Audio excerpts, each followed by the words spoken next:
السلام علیکم ورحمۃ اللہ وبرکاتہ۔ محمد سلمان گلشن راوی لاہور سے پوچھتے ہیں کہ مفتی صاحب شطرنج، نرد، لوڈو، تاش وغیرہ کھیلنا کیسا ہے؟ وعلیکم السلام ورحمۃ اللہ وبرکاتہ۔ جناب محترم، ان کی ممانعت کے بارے میں حضور اقدس صلی اللہ علیہ وسلم کے ارشادات ملاحظہ کیجیے۔ پہلی روایت حضرت بریدہ رضی اللہ تعالی عنہ سے ہے۔ وہ فرماتے ہیں حضور اقدس صلی اللہ علیہ وسلم نے ارشاد فرمایا، من لعب بالنرد شعیر فکأنما صبغ یدہ فی لحم خنزیر ودمہ۔ جو شخص نرد شعر سے کھیلے گویا اس نے اپنے ہاتھ کو خنزیر کے گوشت اور خون سے لت پت کر لیا ہے۔ اور ابن ماجہ میں ہے، من لعب بالنرد فقد عصى اللہ ورسولہ۔ جس شخص نے نرد سے کھیلا اس نے اللہ تعالیٰ اور اس کے رسول صلی اللہ علیہ وسلم کی نافرمانی کی۔ حضرت ابو ہریرہ رضی اللہ تعالیٰ عنہ سے روایت ہے کہ رسول پاک علیہ السلام کا ایسی قوم کے پاس سے گزر ہوا جو شطرنج سے کھیل رہے تھے۔ آپ صلی اللہ علیہ وسلم نے پوچھا، یہ کیا ہے؟ کیا میں نے اس سے منع نہیں فرمایا؟ یعنی منع کرنے کے باوجود پھر کیوں کھیل رہے ہو؟ آپ صلی اللہ علیہ وسلم نے ارشاد فرمایا کہ اللہ تعالیٰ اس شخص پر لعنت بھیجتا ہے جو اس شطرنج سے کھیلتا ہے۔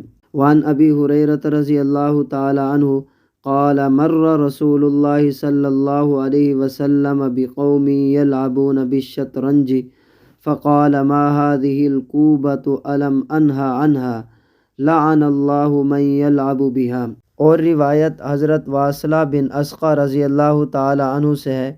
وہ فرماتے ہیں رسول اللہ صلی اللہ علیہ وسلم نے ارشاد فرمایا، ان للہ عز وجل فی کل یوم 360 نظرہ لا ينظر فیہا الی صاحب الشاہ یعنی الشطرنج۔ کہ رسول پاک صلی اللہ علیہ وسلم نے ارشاد فرمایا، بے شک اللہ تعالیٰ ہر دن 360 مرتبہ نظر رحمت ڈالتا ہے یعنی اپنے بندوں پر، جس کا ترجمہ یہ ہے، رسول پاک صلی اللہ علیہ وسلم نے فرمایا کہ بے شک اللہ تعالیٰ ہر دن 360 مرتبہ نظر رحمت ڈالتا ہے یعنی اپنے بندوں پر، لیکن جو صاحب شطرنج ہے اس کو نظر رحمت و شفقت سے نہیں دیکھتے۔ میرے محترم، دیکھیے کس قدر محرومی کی بات ہے کہ ایسے افراد جو ان قبیح کھیلوں میں مشغول ہوتے ہیں وہ اللہ تعالیٰ کی نظر رحمت و شفقت سے محروم ہو جاتے ہیں۔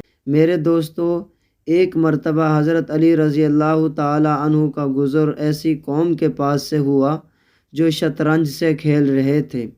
حضرت علی رضی اللہ تعالی عنہ نے ان کو سلام تک نہ کیا۔ حضرت علی رضی اللہ تعالی عنہ سے دریافت کیا گیا کہ آپ نے ان کو سلام کیوں نہیں کیا؟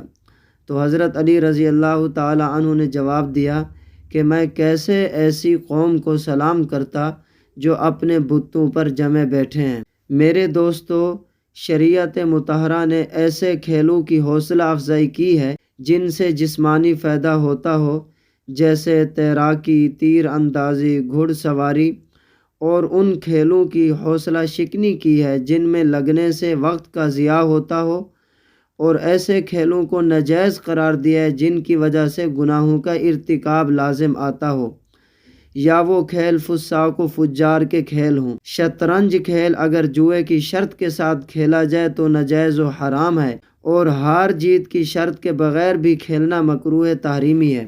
وَكُرِهَ اللَّعِبُ بِالنَّرْدِ إِجْمَاعًا وَالشَّطْرَنجِ وَكُرِهَ اللَّعِبُ بِالنَّرْدِ إِجْمَاعًا وَالشَّطْرَنجِ۔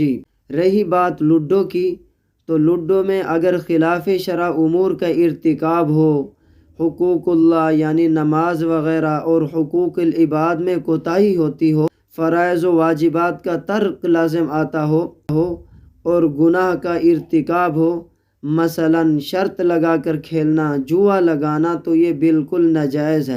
اگر تفریح تباہ کے لیے ہو تو تب بھی وقت کا ضیاع ہے جو کہ جائز نہیں ہے۔